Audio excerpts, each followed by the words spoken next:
नमस्कार, मी डॉक्टर समाधान काळे. डॉक्टर समाधान काळे या यूट्यूब चॅनलमध्ये आपले सर्वांचे स्वागत करीत आहे. आजचा विषय आहे लंघन म्हणजे उपवास. हा सर्वोत्तम उपचार हा कसा होऊ शकतो, आज ह्याच्यावर आपण चर्चा करणार आहोत. लंघन म्हणजे काही काळापुरते अन्न वर्ज्य करणे, पण ते सहहेतुक असावे लागते. लंघन ही प्राचीन पद्धत आहे. अत्यंत कमी खर्चामध्ये रोग निवारण करणारी आहे. लंघन करण्याची प्रथा ही फार जुनी आहे. लंघनाला धार्मिक महत्त्व सुद्धा आहे. हिंदू, मुस्लिम आणि बौद्ध धर्मात उपवास अतिशय पवित्र मानला जातो. साधू संतांचा लंघनावर म्हणजे उपवासावर जास्त भर होता. रोग निवारण करण्यासाठी उपवास करणे हे फार प्राचीन काळापासून चालत आलेले आहे. खाण्यापिण्याच्या वाईट सवयीमुळे शरीरामध्ये विषारी आणि टाकाऊ पदार्थ साठतात. हे रोगाचे मूळ कारण आहे. बरेच जण वाजवीपेक्षा जास्त खातात आणि व्यायाम करीत नाहीत. त्यामुळे खाल्लेल्या अन्नाचा शरीराला पुरेसा उपयोग करून घेता येत नाही. शिवाय जास्त प्रमाणात खाल्ल्यामुळे अन्नाचे पचन संस्थेवर ताण पडतो. त्यामुळे विषारी आणि टाकाऊ पदार्थ शरीरात साठतात आणि त्यामुळे सर्व संस्थांचे काम बिघडत जाते. रोगाचे लक्षण म्हणजे हे टाकाऊ पदार्थ बाहेर काढण्याचा शरीराला प्रयत्न करावा लागतो.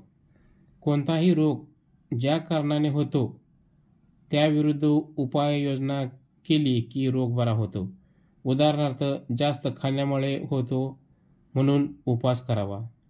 शरीरातील टाकाऊ पदार्थ बाहेर काढण्याचे काम आतडी, मूत्रपिंडी म्हणजे किडनी, फुफ्फुसे आणि त्वचा यांचे असते.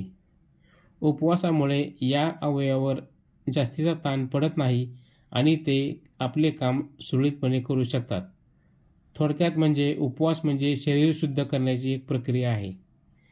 शरीरातील टाकाऊ पदार्थ काढायला उपवासामुळे चालना मिळते. रक्त शुद्ध होते, पेशींची नवनिर्मिती होते आणि दुरुस्तीचे कामसुद्धा सुरळीत होते. आता उपवासाचा काळ कसा असतो बघा. उपवासाचा किती काळ असावा हे ज्याचे त्याचे वय, तसेच रोगाचे स्वरूप आणि रोगासाठी आधी किती औषधी घेतलेली आहेत या गोष्टीवर अवलंबून आहे. उपवासाचा काळ अतिशय महत्त्वाचा असतो. तज्ज्ञांचे मार्गदर्शन न घेता जास्त काळ उपवास करणे हेही धोक्याचे असते. म्हणून रोगाच्या सुरुवातीला 2-3 दिवस उपवास करावा. उपवासाची सुरुवात करून घेतल्यामुळे शरीरावर ताण न पडता शरीरातील सर्व विषारी आणि टाकाऊ पदार्थ बाहेर टाकले जातात. उपवासानंतर योग्य राहणीमान आणि संतुलित आहार घ्यावा, म्हणजे शरीरातील जोम आणि उत्साह परत प्राप्त होतो. पचनसंस्थेच्या आणि मूत्रपिंडाच्या अनेक व्याधींवर उपवास अतिशय लाभदायक आहे. इसब आणि इतर त्वचा रोगावर सुद्धा उपवासाचा आश्चर्यकारक परिणाम होतो. त्वचा रोग पूर्णपणे बरा करण्यासाठी उपवास करणे म्हणजे लंघन करणे एकमेव उपाय आहे. मज्जातंतूच्या विकारावर सुद्धा उपवास हा गुणकारी आहे. मात्र सर्वच रोगामध्ये लंघन करता येत नाही. उदाहरणार्थ, मधुमेह, गंभीर अवस्थेमध्ये असलेला क्षयरोग म्हणजे TB आणि न्यूरास्थेनिया म्हणजे मानसिक आजार असतात, मानसिक थकवा येणे, या रोगामध्ये उपवास करू नये. इतर रोगामध्ये मात्र लंघन करायला काहीही हरकत नाही. लंघन काळात म्हणजे उपवासाच्या काळामध्ये पूर्ण विश्रांती घेणं गरजेचं आहे. आता उपवासाचे प्रकार काय आहेत बघा. सर्वात सोपा आणि प्रभावी प्रकार म्हणजे फळांचा रस घेऊन उपवास करणे. पूर्वी नुसते पाणी पिऊन उपवास करण्याची प्रथा होती, परंतु यापेक्षा फळांचा रस घेऊन उपवास केल्यामुळे आपल्याला त्याचा भरपूर फायदा होतो. शरीरामध्ये सुजोलन होत असते.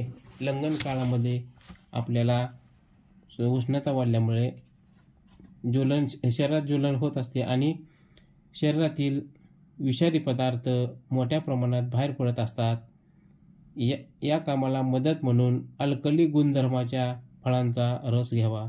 त्यामुळे युरिक ॲसिड आणि इतर सेंद्रिय आम्ले मोठ्या प्रमाणावर बाहेर पडायला मदत होते. शिवाय फळामधील साखरेमुळे ताकद येते, हृदयाला बळ मिळते. म्हणून लंगन काळामध्ये पाण्यापेक्षा फळांचा रस घेणे अधिक लाभदायक आहे. ताज्या फळांच्या रसात किंवा भाज्यांच्या रसात जीवनसत्वे, खनिजे आणि काही मूलद्रव्ये भरपूर प्रमाणात असतात. ती शरीरासाठी अत्यंत लाभदायक असतात. पौष्टिक घटकांचा पुरवठा मिळाल्याने शरीरातील नैसर्गिक शक्तींना चालना मिळून पेशी पुनर्जीवन होते आणि रुग्णामध्ये लवकर सुधारणा होते. रसासाठी फळे ताजी असावीत. हवाबंद, पॅकबंद असे प्रोसेस केलेले रस नसू नये. उपवास काळामध्ये पोट साफ असणे आवश्यक आहे. म्हणून इनेमा घ्यावा, म्हणजे मळ बाहेर पडताना गॅसेसचा त्रास होणार नाही. लंगन काळात 1 दिवसाआड इनेमा घ्यावा.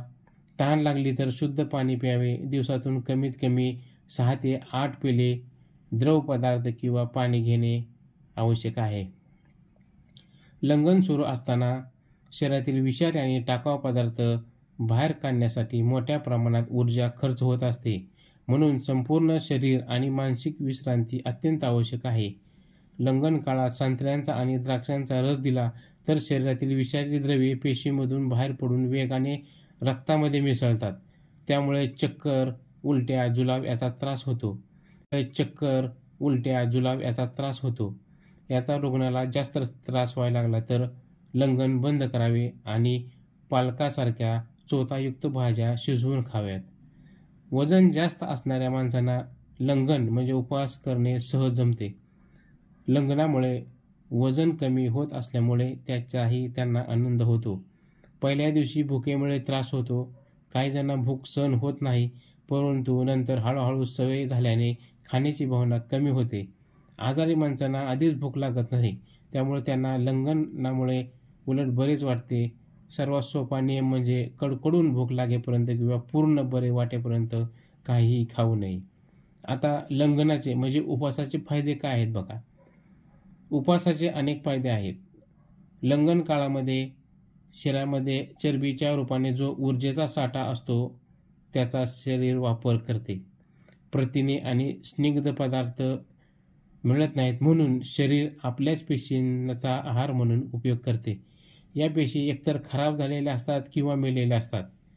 शरीरातील मेंदू, मज्जातंतू, हृदय किंवा इतर कोणताही अवयव यातील निरोगी पेशींचा लंगन काळात नाश होत नाही.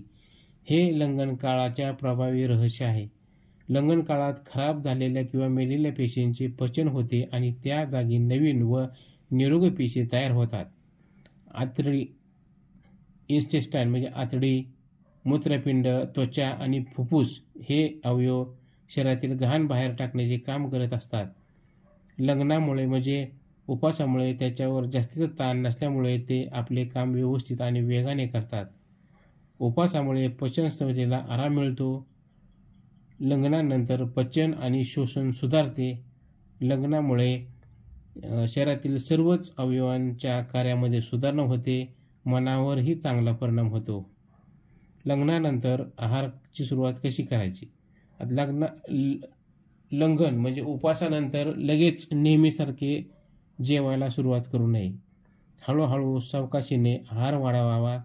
या काळात भरपूर विश्रांती आवश्यक आहे. लंगनानंतर पुन्हा कुपथ्य म्हणजे विरुद्ध अन्न किंवा सकस नसलेले असे अन्न घेऊ नये. पौष्टिक आहार घ्यावा आणि आपण शक्यतो घरी केलेलेच आहार घेणं गरजेचं आहे. बाहेरील आयते पॅक्ड नंतर रेडी टू यूज असे प्रोडक्ट वापरू नये. तर आपल्याला ही माहिती कशी वाटली, लाईक करा, शेअर करा, सबस्क्राईब करा. धन्यवाद.